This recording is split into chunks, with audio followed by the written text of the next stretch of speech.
Hi friend, ఈరోజు వీడియోలో మనము దేవుని ఉనికిని ప్రశ్నించడం తప్పు కాదు. ప్రశ్నించకుండా ఎవరో చెప్పారని లేదా పూర్వీకులు ఆచరించారని నమ్మి దేవుడు ఉన్నాడు లేదా దేవుడు లేడు అనే నిర్ణయానికి రావటం మానవ మేధస్సు యొక్క పూర్తి వినియోగం కాదు అనే దాని గురించి మనం చూద్దాం ఫ్రెండ్స్. ప్రశ్నలతోనే మనిషిలో సత్యాన్వేషణ అనేది ప్రారంభమవుతుంది. అయితే కనిపించేదే సత్యమని, కనిపించనిదంతా అసత్యమని నిర్ణయించడం కూడా సరైనది కాదు. మన కంటికి కనిపించే విశ్వం వెనుక కనిపించని సూత్రాలను, శక్తులను మరియు నియమాలను గ్రహించగలిగినప్పుడే మన ఆలోచన లోతుగా మారుతుంది, మనస్సు ప్రశ్నిస్తుంది, బుద్ధి విశ్లేషిస్తుంది, చైతన్యం వికసిస్తుంది. అప్పుడు సత్యం కేవలం ఒక భావనగా కాకుండా అనుభవంగా అవగతమవుతుంది. విజ్ఞాన శాస్త్రం ప్రకారం విశ్వంలోని ప్రతి పదార్థం చివరికి శక్తి రూపానికే సంబంధించినది. అలాగే శక్తి నిత్యత్వ సూత్రము అంటే law of conservation of energy ప్రకారం శక్తిని సృష్టించలేము, మరి నాశనము చేయలేము కదా. అది ఒక రూపం నుండి మరొక రూపానికి మాత్రమే మారుతూ ఉంటుంది. ఇక్కడ ఒక ముఖ్యమైన ప్రశ్న వస్తుంది, అంటే ఆ శక్తి ఎలా ఉద్భవించింది అని. ఈ ప్రశ్నకు ఆధునిక శాస్త్రము ఇంకా పూర్తి సమాధానాన్ని ఇవ్వలేదు. అయితే విశ్వం ఎలా వివరించిందనే విషయాన్ని వివరించడానికి కొన్ని శాస్త్రీయ నమూనాలను అంటే సైంటిఫిక్ మోడల్స్ను ప్రతిపాదించింది. వాటిలో అత్యంత ప్రసిద్ధమైనది బిగ్ బ్యాంగ్ సిద్ధాంతం. ఇక్కడ ఒక విషయం స్పష్టంగా అర్థం చేసుకోవాలి. శాస్త్రంలో థియరీ అంటే నిరూపించలేని సత్యం కాదు. అనేక పరిశీలనలు, ప్రయోగాలు, ఆధారాలపై నిలిచిన శాస్త్రీయ వివరణను థియరీ అంటారు. బిగ్ బ్యాంగ్ థియరీ కూడా అలాంటి శాస్త్రీయ వివరణే.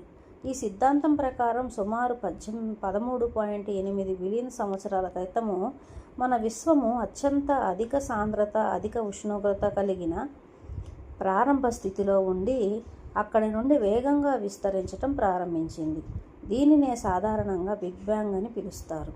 అయితే ఈ ప్రారంభ స్థితి ఎలా ఏర్పడింది, దానికి ముందు ఏముంది అనే ప్రశ్నలను ప్రస్తుతము శాస్త్రం ఖచ్చితమైన సమాధానం ఇవ్వలేదు. ఈ అంశాలపై పరిశోధనలు ఇంకా కొనసాగుతూనే ఉన్నాయి. శాస్త్రం ఇప్పటి వరకు విశ్వం ఎలా విస్తరించిందో వివరించగలిగింది, కానీ ఎందుకు ఉనికిలోనికి వచ్చింది, ఆ ఉనికి ప్రారంభ స్థితికి కారణం ఏంటి వంటి ప్రశ్నలకు ఇంకా తుది సమాధానం మాత్రం ఇవ్వలేదు. ఈ ప్రశ్నలపై పరిశోధనలు కొనసాగుతూనే ఉన్నాయి. ఇక్కడే ఆధ్యాత్మిక తత్వశాస్త్రము తన దృష్టిని ముందుకు తీసుకువస్తుంది. వేదాంతము విశ్వాన్ని కేవలం పదార్థాల సమాహారంగా కాకుండా చైతన్యానికి వ్యక్తీకరణగా చూస్తుంది. ఈ దృక్కోణము ప్రయోగశాలల్లో చేసిన ప్రయోగాలపై కాకుండా లోతైన ధ్యానము, ఆత్మ పరిశీలన, అంతర్ముఖ అనుభవాలపై ఆధారపడి ఉంది. అందుకే శాస్త్రము మరియు వేదాంతము ఒకే ప్రశ్నకు రెండు వేర్వేరు దృక్కోణాల నుండి సమాధానం వెతుకుతాయి. శాస్త్రం ఎలా అనే ప్రశ్నకు సమాధానం వెతుకుతుంది.